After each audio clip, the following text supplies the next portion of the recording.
So, welcome to July. It's already Saturday, July the 12th, you all. I cannot believe it. My name is Phoenix, and I'm here to just share some of the things that I have found, some discrepancies, and we are going to talk about the topic today. Was Koberger observed, or was he the one who collaborated? And when we talked the other day with Bertie, and we were live talking about perhaps this may have been a study. I mean, y'all kind of seemed a little shocked. We've been talking about the DOJ study that was put into place to study college age kids in the real world, not in the lab, but outside the lab. And this seemed to be one of the studies that caught my attention a while back. And if you were here for that live, I just want to say thank you for coming back. You don't have to watch it, but I'm glad you're here. Hey, Patty. Hey, Don Rosa, Gabby, Karen, Athlete. What is that? Allie's funeral? Oh, welcome, y'all. It's good to see you. And just shout out to all of you who have popped up here.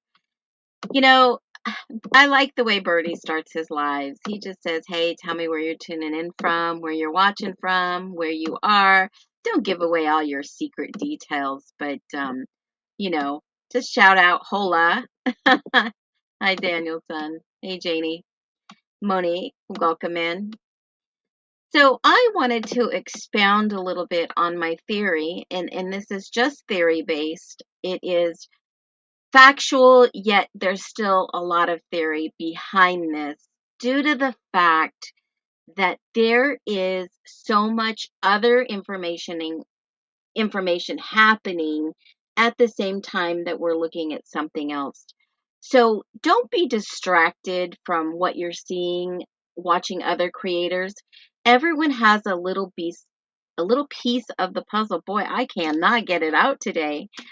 But the goal is to try to piece the whole puzzle together. And I'm taking a little bit of fact, a little bit of fiction, and we are making it rock. We are making it work. What I want to do is talk about the details of this supposed possible experiment. And when I say experiment, I'm talking about a actual funded study from the DOJ, the Department of Justice, and the NIJH. There's a couple of other agencies that we looked at to see where funding was coming for that area. So the theory is now that Koberger obviously has confessed, has said he is guilty. Ooh, the Netherlands and England. I could watch and listen all day. I know. You know, now that he's confessed that he says he's guilty, what in the world? Thank you, Danson, for that, Danielson. What in the world and why in the world would someone want to study this? I mean, you'd have to get out in the real life and study it. Now, could they stage this fake unaliving? Absolutely, to go ahead and move forward with the study and the experimental study of seeing it unravel on social media, reaching more masses of people via social media. Do you think that that could be quite possible to do in this day and age? Could Koberger actually observe a massive type of event like this? I wouldn't venture to say it's a little too far-fetched, not with the studies that we've seen. And something just doesn't add up when you look at the facts in this case. Now, what I have on the screen is something that I've observed, that I've pulled out of factual records, and obviously from the newspaper clipping, articles, uh, parent statements, interviews, uh, social media, all this information that is available to us. I've just consolidated it. So first of all, I want to address there's two different slides I have, and I think this one may be a little bit more focused for what I want to start with. And these pictures have make him look a little stoic. These are not his actual pictures, y'all. His actual pictures, obviously, they're out there. These are AI pictures, and this is something I wanted to hit home with because Renee just says he doesn't seem to have much emotions. Well, if you know anyone with ASD, they typically don't tend to have a lot of emotions unless irritated or triggered. And that is because of the basic control and the neurological misfirings. And that's just what I call them personally. I'm not an expert. I do have a son with ASD. What I've observed and what I've experienced is what I'm speaking on, not from a DSM or professional standpoint. So, since he has pleaded guilty, was Koberger the actual killer? Well, the facts state, and this is factual per the court records, there was DNA on the knife sheath. However, the DNA is very questionable. They tried to toss that out. They were able to limit it to not bring up the IgG, which was connected by the FBI. But there was a male DNA said that was found on the snap of the sheath left at the scene. It was placed at the scene. Now remember, in the PCA, Payne basically says that when he walked up there, there was another officer that did the crime sweep first. So Payne was the second person on scene to do a walkthrough. And he's the one that found the sheath next to Madison Mogen's body. That's what the DNA is. The vehicle surveillance is kind of iffy, especially since the Dateline episodes have come out. If you've all caught that, it's a little iffy if that was his car or not. We've gone over this in the Hive Mind. And basically, we believe that those vehicles are actually not Koberger's due to the fact there was no sunroof. He didn't have dark tint. And there were 3 or 4 people that were known in the area to have the exact same white Hyundai Elantra. Now, not the same years, but the same, similar, circling the crime scene multiple times. And then obviously we know about his cell phone data that Cy Ray testified to and gave in the information that basically he wasn't around there. Did he turn off during the murders, his cell phone during the murders? It pinged near house after 100 meters. And that is a long distance in feet in that circle. And I think I've showed you the circle of distance in that area that he could have been at the local Jack in the Box. He could have been at a local church. He could have been at the campus. He could have been anywhere in that local area, but not technically after the house. And there are no witnesses. There's a lot of speculation and rumors that he was at the house. Now, we don't have any confirmation of that per witness. And if he was, then how did he get out of there so clean and nothing in his car after the evidence and the files and everything? There was practically no DNA in the crime scene, around the crime scene, in his apartment, not even in his vehicle. So how did he get away doing that?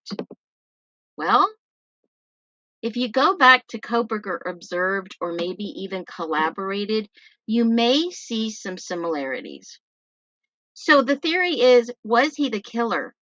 Was there any evidence supporting this? Well, I just talked about the 3 highlights that perhaps it could have been him: the knife sheath DNA, the vehicle surveillance, the cell phone data. Those are kind of circumstantial, but the behavior profile matches an organized killer with forensics awareness. Clean getaway, no fingerprints, no blood trail. Could he have done this? Could he have done this with somebody wearing a possible GoPro video? Well, he either waited somewhere, sat in the car, cell phone off, and not even inside. Is that a possibility? Does anybody think that this could be a possibility if one drop a one? If there's one of you that drop a one, could he have carried this out with the actual unaliver while watching and observing on a GoPro? If this is what he was doing, he wasn't stalking, he was meticulously watching. And I'm wondering if we're going to actually ever know the truth to this. Because if he was this careful, why even leave a sheath? Why circle repeatedly in the vehicle? And why even return to the scene of the crime? Now that's the theory if he's actually the killer. But if he was actually an observer or a collaborator, and the individual that actually carried out this crime wore a GoPro, could he study, possibly watch, he facilitated, or tested a human variable? And there is such truth behind this that makes you wonder, is this why he pled guilty? They tried to say that there were four alternative perpetrators. We still don't know who those other four possible perpetrators were, who that 3 DNA unidentified male DNA was. Yep, there is so much on the Linda Lane video with the plastic wrap sound. I do not think that that was his purpose in life. Anything is possible, but it doesn't add up for me. Wait till I get to the next part. So when you look at the actual big picture theory, the clues supporting this theory is that he was actually, basically either observed or collaborated. Clean, fast wounds. These were surgical-like killings. No sign of rage, no sign of sexual assault per the prosecutor. And it could suggest someone else executed the violence portion which Koberger directed. Is this even a possible experiment? 2 survivors were left alive.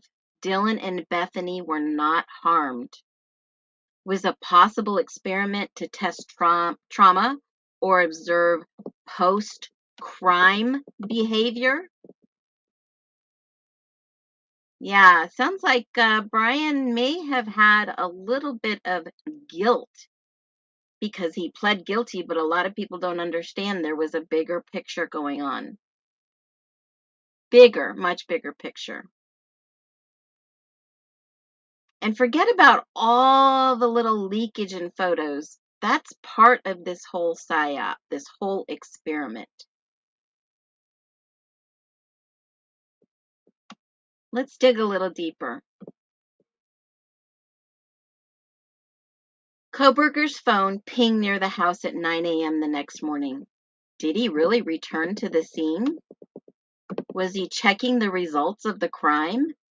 Did he see what type of behavior the other 2 survivors were going through? Did he have a conversation with Bethany that was quick and fast and he left? We don't know.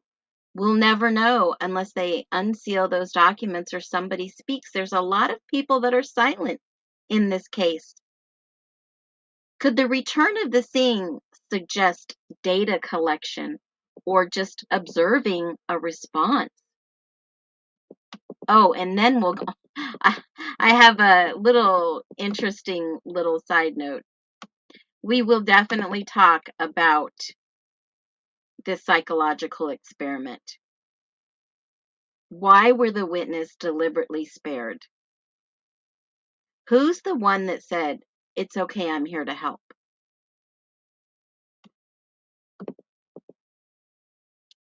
And then I'll talk about what the docuseries, I'll throw this in there just as a bonus, the Papa Roger behavior. Some online random user posted suspiciously accurate details before the public knew. It may have been Koberger, but remember, it stopped when he was arrested.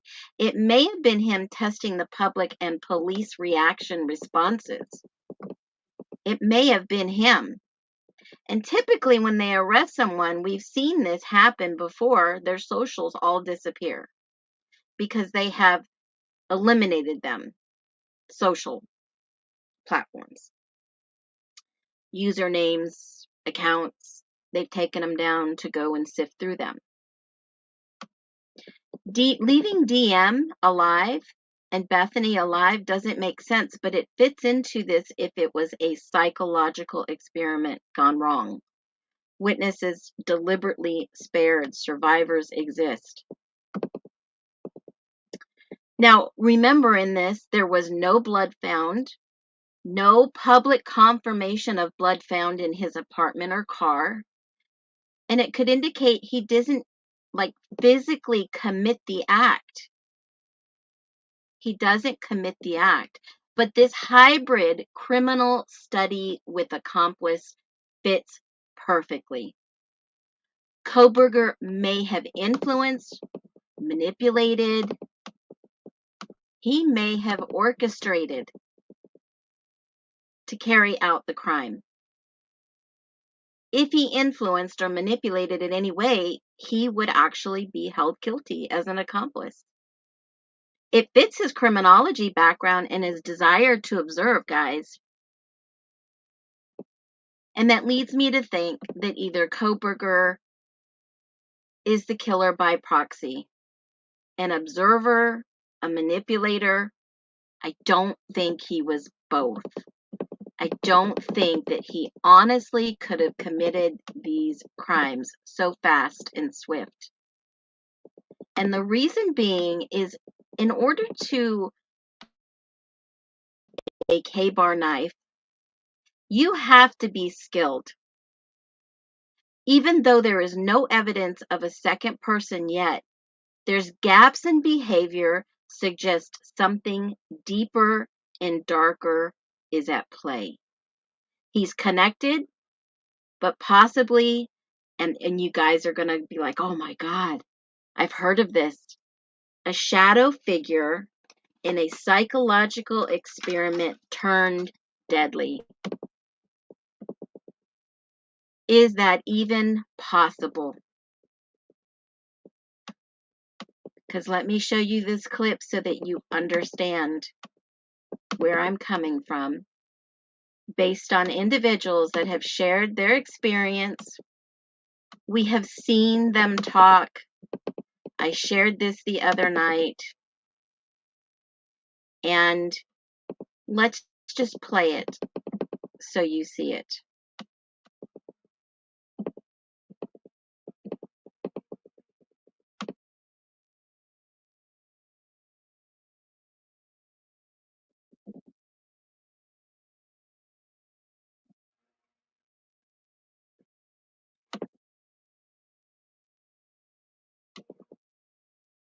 Targeted attack, walk back, and then reverse her back to it being a targeted. They have told us that it was targeted, but they told us they can't tell who. We asked specifically, and they said, we'll try to get that information to you. And they got back to us a day or so later, and they said, we're sorry, we can't give you that information. But then a day later, we saw in the news that it was not targeted, or they think the whole house was targeted. But I'll cut to the chase. Yeah. Their means of death don't match. Maddie's They don't. and Kaylee's cause of death, it does not match based on the autopsy report.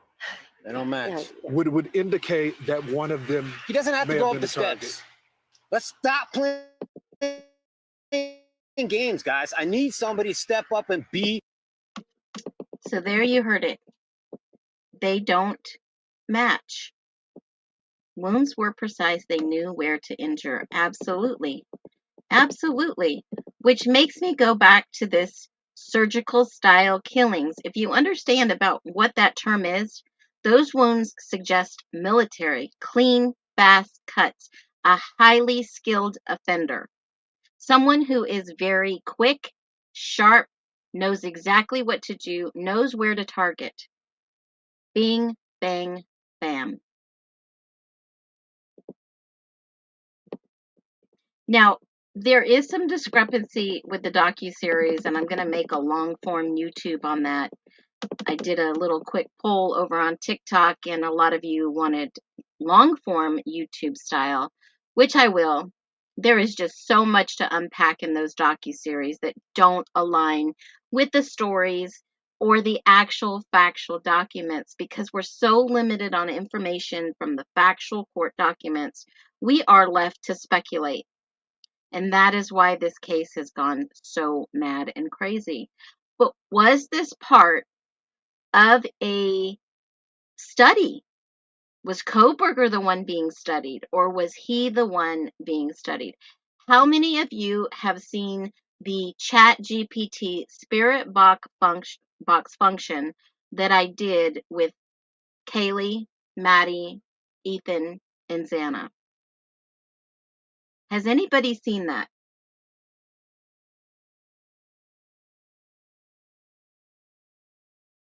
Also, I'm sure that if he was part of this and we all didn't know how he fit into the puzzle, this could only be the possible way he fit into this puzzle.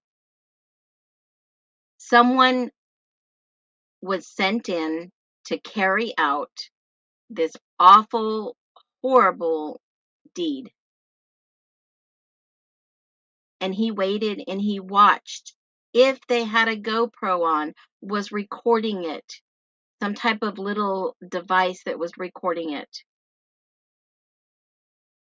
Was this and is this what the whole state of Idaho and Washington is trying allegedly to cover up? Something deeper and darker that went rogue, that turned out deadly. No problem, Momo. We'll see you later. It is possible that is exactly what has taken place. Big picture wise. Will we ever get a full confession out of BK? Probably not. Probably not. Was this some individual that was full of rage and wanted to do this? And were these kids actually targeted? I believe they were. I believe they were supposed to go in there and unalive 2 people, leave the other people unharmed. I still don't believe the timeline, although the timeline does make sense for one reason. It makes sense if they were up there in the room already when the girls were going and getting ready for bed. If truly,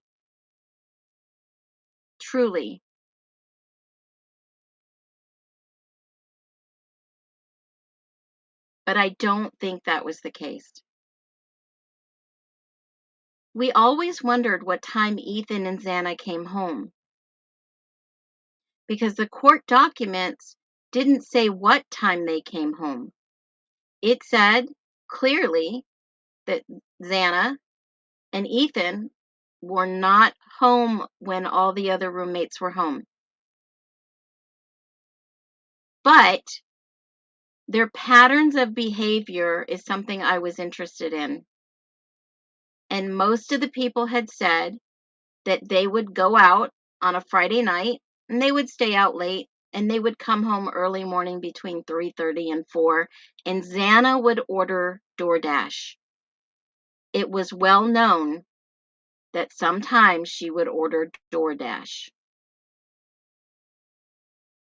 And if somebody was watching and observing this house, They would know their every move, time frames, patterns, habits. It's the only thing that would make sense. When that DoorDash came, it triggered somebody who was watching the house to go in. That would be the way in. I don't think anything was delivered in a DoorDash bag. I think somebody waited and watched, and they did what they planned to do. It was meticulously planned. It's not something that was just out of the ordinary. I believe there were others that knew what were going down, were all around, were singing and having a good time while things took place, in my humble opinion. It's wild. When you start looking through a bigger lens, everything falls into place. What are your thoughts in regards to this possible psychological experiment? Not only on the witnesses, but in the social media platform realm.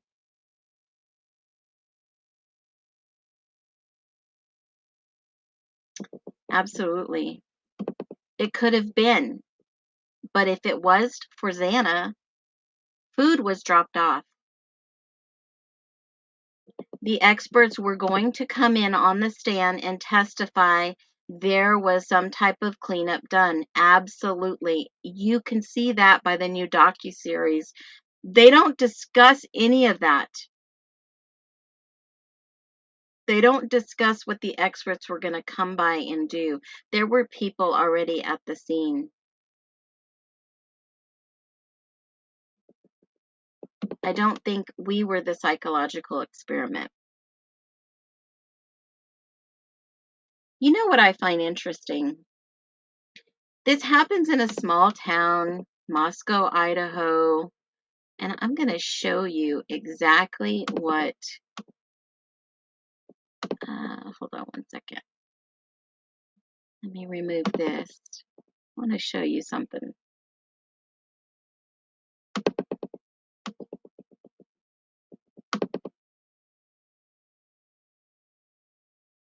We are the experiment now. Possible.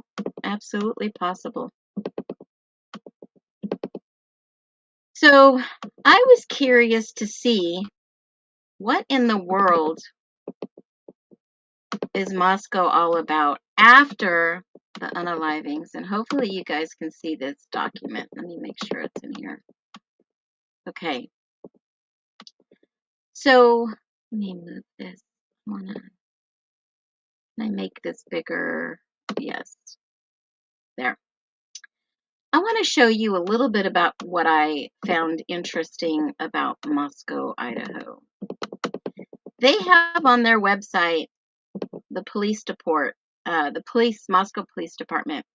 They have a annual report, and this was the 2023 annual report. And you think that a simple police department that had such a big event in their town would actually talk about this in the report, a memorial, something to do with these victims. But yet in this 2023 report, nothing has been said except for one little paragraph, and that happens to be under Payne's bio. So obviously at the time, Chief Fry was still there, talked about a little bit about what was going on in the community. They talked about a survey they sent out for the citizens and the feedback that most of these people were talking about how well of a job the officers were doing. And one thing that I noticed, they have their organizational chart. They have some kudos on retirements. They also have promotions. You can see who was promoted, who still was on the force in 2023. You could see the special recognition, medals of honor. Officer of the Year was Corporal Brett Payne. He was chosen for his massive role in the quadruple homicide investigation. And that is all they ever say about it. That he did an excellent job as the lead detective. He coordinated and collaborated with multiple law agencies and provide direction for the case. He utilized his military background to direct the command center. He forwarded information and directive and investigative units regarding what was needed each day. The Idaho State Police and the FBI personally commended Corporal Payne for his ability to lead the case professionally. Sorry, someone knocked on my door. Corporal Payne continues to work relentlessly on this investigation. This was in 2023. 2023. 2023.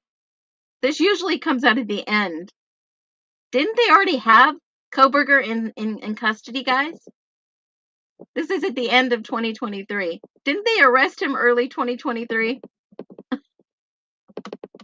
If you're seeing a conflict of interest here, follow with me along. So I'm going through this, and obviously the American Legion is in there. They talk about champs. They talk about the FBI National Academy that some of these people go to, right, on the police force. Sheriff's office, we know that they go there. Some of these people go to the academy. They spend, some time there. Captain Dahlhanger went. Okay. Then they have the top shooter award. Then they have post certificates. People who have advanced basic post is basically just what you need for training and saying that you have a background and you understand all this. And basically talks about basic certificates. And then we have Nate Rosendahl. And that was in February 13th. So he was still with the police department, even though Koberger was in the custody. I don't know where he is today. And they have a couple of other people that give service milestones. Lawrence Mowry, Detective Mowry, had been there 5 years. Brett Payne, 5 years. Katie Short, 5 years. A couple of other people named. And there's not much for community engagement where you would typically see something like a memorial for these 4 individuals that were unalived.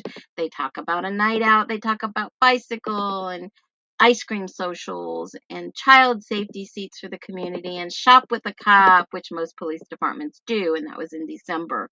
They talk about resource officers at the school, the FOP, the Fraternal Order of Police organization, and you could see who's on that.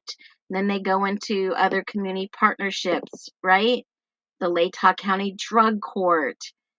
And Chief Fry serves as the department's drug court representative. That means he goes to court and, he looks at the case, he looks at the cases, works with the judges to see, is drug court possible, the last opportunity to change the behavior. And if you remember the other night on Birdie, we were talking about the arrest of the alleged DoorDash driver, MM, and how they wanted her to get help. Does everybody remember that one? I mean, that's one of their biggest things they talk about.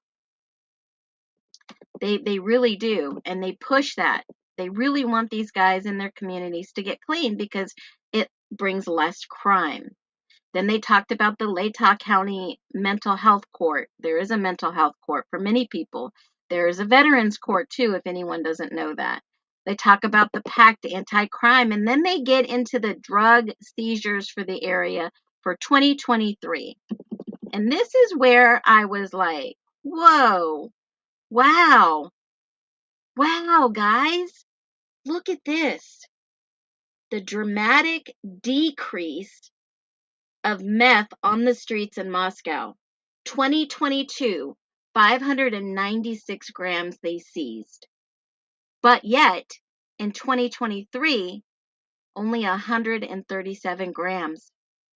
What kind of decrease in the heck is that?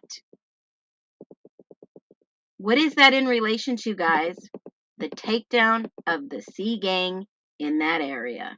And if that doesn't send chills up your spine, it should. Because what was happening in that area was a part of what happened at 1122 that nobody wants to talk about. Look at the level of fentanyl pills that dropped, 412 to 214. Now, the other white stuff rose because if you take the meth and the fentanyl off the streets, you got to find something else. Look at the rise in heroin. They took off the streets. The focus shifted. And when people couldn't get any of this, what did they lead to? Yep, good old Mary Jane. 420s. This is the information that I dig and I find and I share, because this is the correlation of what was happening in that area, along with court records that a lot of people are now sharing that I've been talking about for some time, with all of these people that are involved. 2 people in that house, their parents were allegedly, well, they've got court records, but allegedly were CIs. And that house should have been protected with those kids better than what it was. Somebody failed. Somebody really made a big mistake over there, allegedly, in my humble opinion. So not do they take all this off the streets, they start working hand in hand with the Latah Recovery Center and Crisis Center, because they know that all of a sudden in that area there is going to be a surge of people that need rehab, that need help.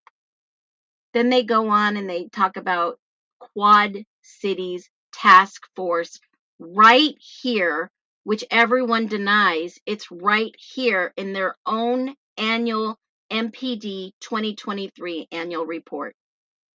They worked with their partners in the Quad Cities, Whitman, Estonia, Layton as peers, Garfield, Whitman, the Tribe, Washington State University, Washington State Parole, the Bureau of Alcohol, ATF, obviously.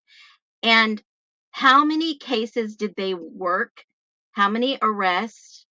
How much heroin seized? Methamphetamines, cocaine, and fentanyl pills? 0 in 2021. Look at what they collected in 22 and 23. Look at the amounts. If that doesn't tell you what was going on, this will. If no one else won't talk about it, I will. It's here. I just looked and researched. And then they'd always do, most cities do, a prescription take back program. Don't flush it down the drain, turn it back in, be on the safe side. You don't want that stuff in our waters.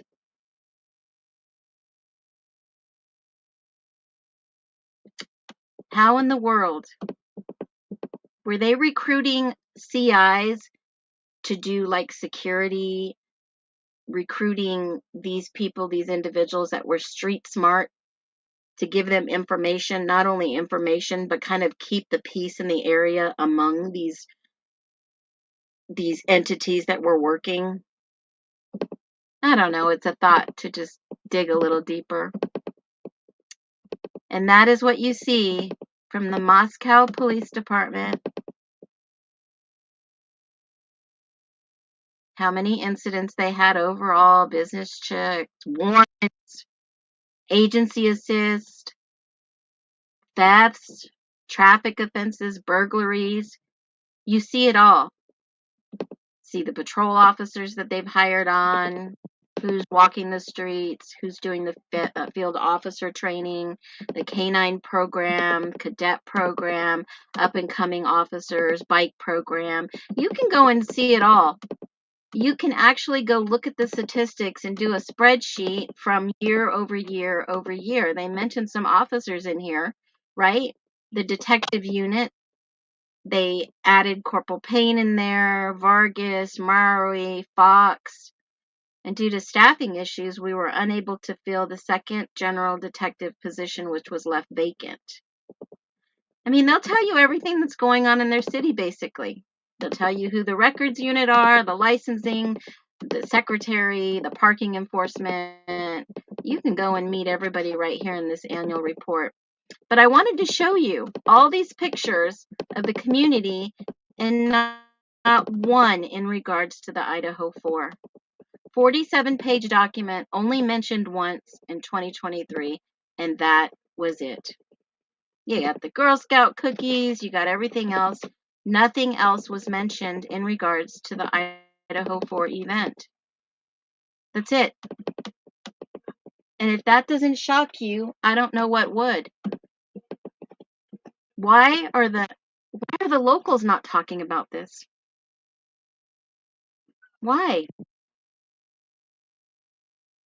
That's what makes me wonder why. So was this a observed event, a one-time occurrence? What was all this really about? And why were there survivors left? I don't think that he was trying to be better than Ted Bundy or Elliot Rogers or Kemper. I think that's another one that I researched. I don't think that was the main goal. I think he was actually sent in to do a study and it went awry. And that's my humble opinion. And I can see everyone's leaving their opinions, and we're all entitled to an opinion. But sometimes at the end of the day, I wonder, was this all some big distraction? Was it really a psyop or an experiment or a study gone awry? What do you guys think? Drop it below. And thank you for tuning in. Leave me your thoughts, your comments, your message. Make sure you hit subscribe. It doesn't cost anything.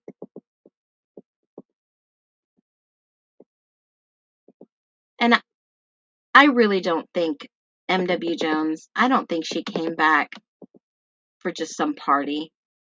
I think she wanted to see her friends. She wanted to have one last hurrah with them before she moved away. I think she missed Maddie. I think she wanted to see everyone. I don't think just a party was the reason she came back. In my humble opinion, I agree with you. So, this is Phoenix signing off for another amazing, successful update in the Brian Kohberger case. It is Saturday. You all get out. Enjoy the weather. Go hit the beach. Go hit some sand. Go walk. Go walk in the grass. Go ground yourself. I am going to take some time off, and I will be back tomorrow. I do have a schedule live up on my stream. Make sure you hit all for subscribe so that you get all the notifications. Thank you so much for your time, guys. I appreciate you. As always, be well.